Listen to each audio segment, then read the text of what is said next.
Ini suara anak-anak dulu ya. Shalom. Mana senyumnya shalom? Suara ibu-ibu shalom. Suara bapak-bapak atau laki-laki shalom. Oke. Suara yang di sana bagaimana shalom? Bapak ibu saudara-saudari, dalam Injil Yohanes kita mendengar bahwa orang banyak mengikuti Yesus oleh karena mereka ingin melihat mujizat-mujizat penyembuhan yang telah terjadi. Inilah motivasi orang-orang mengikuti Yesus itu, sehingga kemanapun Yesus pergi, mereka juga jalan ke sana. Nah, ketika orang-orang itu mengikuti Yesus, Yesus tahu bahwa mereka sudah lapar.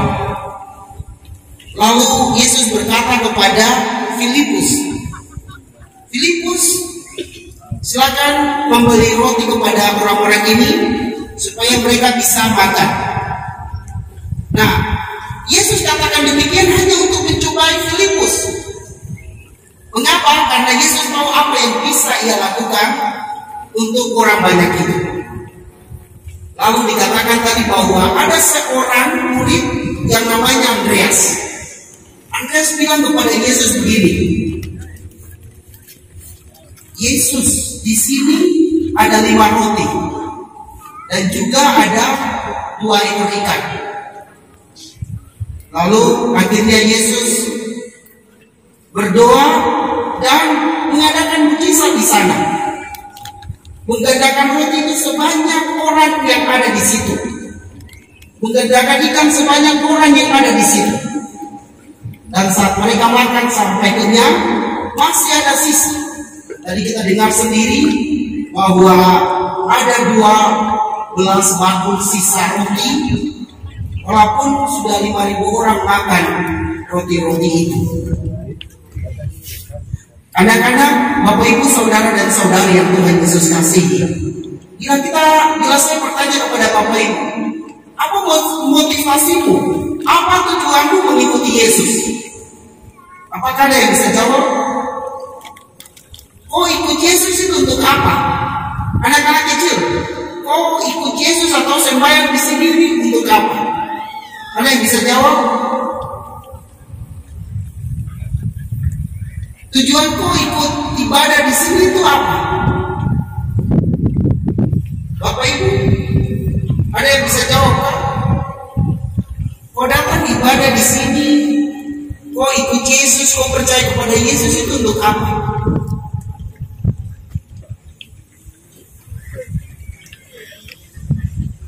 Oke, Kakak Narita bilang untuk menyenangkan hati Yesus. Yang lain? Anak-anak ini, kau datang sembahyang malam ini tuh datang untuk cerita-cerita kah, ribut-ribut kah atau apa? Ya? Bagaimana? Datang sembahyang untuk apa? Atau ikut Yesus untuk apa?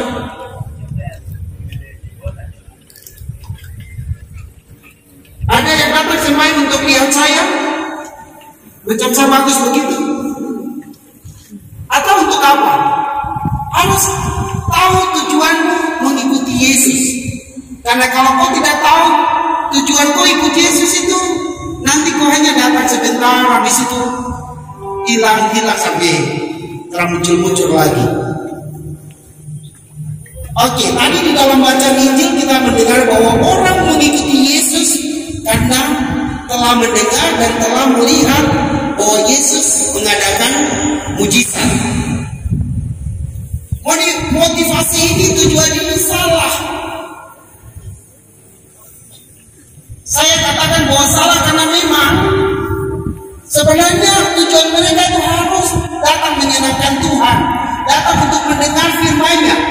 Karena Yesus datang ke dunia, misinya adalah mewartakan Injil Tuhan, mewartakan kabar sukacita, kata-kata yang bagus kepada orang. Itulah tujuan Yesus datang ke dunia ini. bukan datang untuk membuat mujizat-mujizat. Yesus mengadakan mujizat karena orang tidak percaya. Begitu. Jadi jangan sampai Bapak Ibu ini datang ke PD, datang sembahyang begini hanya untuk melihat mujizat. Keliru. Mestinya datang pertama menyenangkan Tuhan dengan cara membuka telinga, mendengarkan sabdanya. Itu yang paling utama. Tetapi kadang juga kita seperti orang-orang Yahudi tadi. Kita kurang percaya sehingga Yesus membuat mujizat supaya kita percaya kepadanya. Padahal sebenarnya tidak. Kalau kita hanya mendengarkan firman-Nya dan percaya bahwa Dia adalah Putra Allah, maka tentu Tuhan Yesus tidak akan membuat mujizat bagi kita karena kita sudah percaya. Jadi orang yang selalu mencari mujizat-mujizat, sebenarnya dia itu kurang percaya. Dia seperti Thomas. Thomas yang mau melihat, mau mencucukkan jarinya di tangan Yesus, mau mencucukkan jarinya di lambung Yesus, baru dia percaya. Yesus katakan berbahagialah orang yang tidak melihat namun percaya. Jadi berbahagialah kita yang ada di sini yang tidak melihat mujizat-mujizat sebagai motivasi kita mengikuti Yesus. Tapi kita percaya bahwa Yesus Putra Allah, Dia datang untuk mewartakan kabar gembira kepada kita. Maka kita mesti menyenangkan hatinya. Kita mesti bersyukur kepadanya. Kita mesti berterima kasih kepadanya. Karena barang siapa mengikuti Yesus dan sungguh percaya kepadanya, mujizat itu dengan sendirinya akan terjadi. Begitu. Kalau kita sungguh-sungguh percaya kepadanya bahwa Dia adalah Putra Allah, maka mujizat akan terjadi. Mujizat penyembuhan akan terjadi untukmu. Mujizat-mujizat lain akan terjadi bagimu. Bebanmu yang berat bisa menjadi ringan. Seperti tadi, karena mereka sudah mengikuti Yesus, akhirnya Yesus menggandakan roti kepada mereka.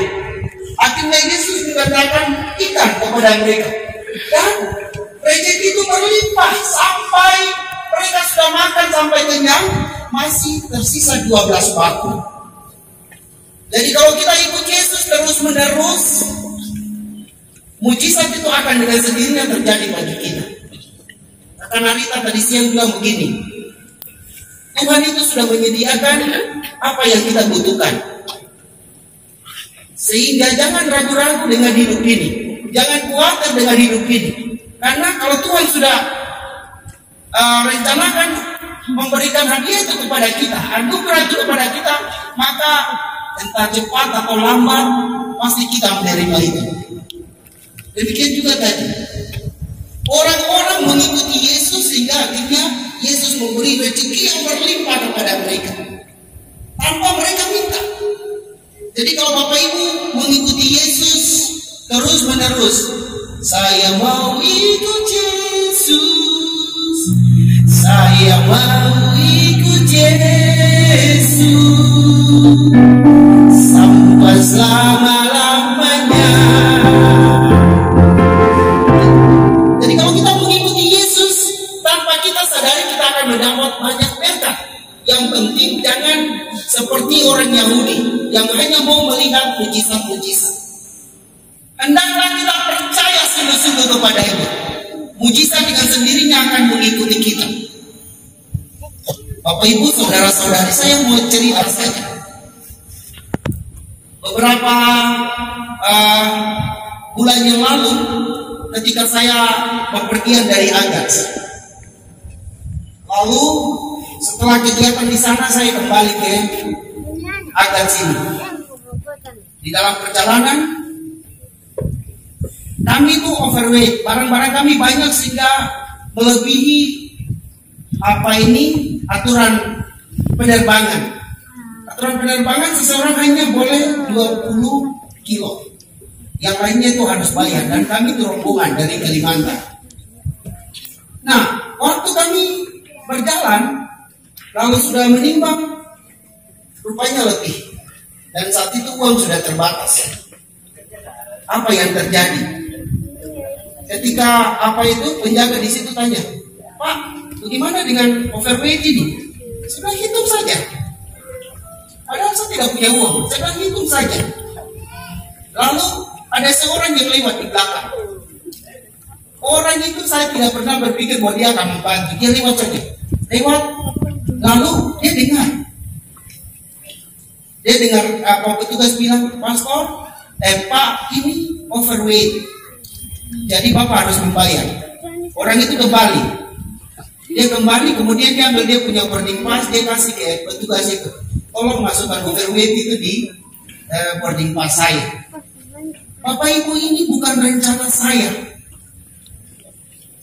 Tapi karena saya sudah mengikuti Tuhan, maka Tuhan memenuhi kebutuhan saya. Tuhan menolong saya tepat pada waktunya. Coba bayangkan ketika petugas katakan, Pak, ini kelebihan Pak. Saya bilang hitung saja. Seakan-akan saya itu banyak uang, padahal tidak ada. Dan tiba-tiba ada orang yang lewat dan bilang, ini sudah, kebetulan barang saya itu hanya 2 kilo. Jadi masih sisa 18. Dia bicara dengan petugas itu dan petugas bilang, sudah, boleh kasih masuk. Overweight, pastor, pokoknya orang-orang ini masuk semua di bebannya Bapak itu dan free sampai di Timika. Mari kita tepuk tangan untuk Tuhan. Jadi kalau kita telah dan sedang mengikuti Yesus, jangan pikir mujizat. Yang penting percaya bahwa Dia adalah Putra Allah. Yang penting kita menyenangkan hatinya. Maka saat-saat di mana kita mengalami kesulitan, kita akan dibantu oleh Tuhan melalui sesama kita. Tuhan tidak akan datang bilang, Pastor Paul, saya bantu kau. Tidak. Tapi melalui orang. Lalu sudah sampai di Timika, sampai di Makassar itu, kami berpikir nanti ya sudah, Bapak itu akan bilang cukup sampai di sini. Tidak. Sampai di Makassar, Bapak itu bilang, tidak apa-apa, nanti saja. Sampai di Timika, begitu. Nah ini bukan karena kehebatan kami, kehebatan saya, tapi karena saya sudah percaya dan mengikutinya, maka berkat Tuhan melimpah atas kami. Begitu. Bapak Ibu, saudara-saudari, tentu Bapak Ibu punya pengalaman masing-masing bahwa Tuhan sudah menolong tepat pada waktunya.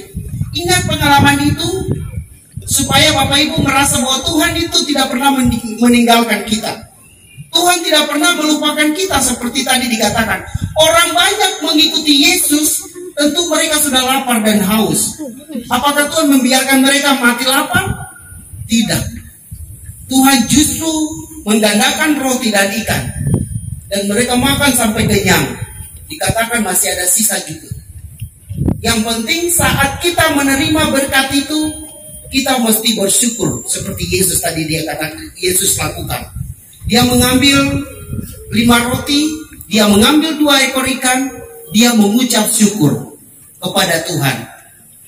Dan dengan ucapan syukur itu, roti-roti itu menjadi banyak. Ikan-ikan itu menjadi banyak. Nah inilah mujizat yang Tuhan sediakan bagi kita. Mari kita memuji Tuhan dengan memberi tepuk tangan yang meriah bagi Tuhan. Semoga demikian.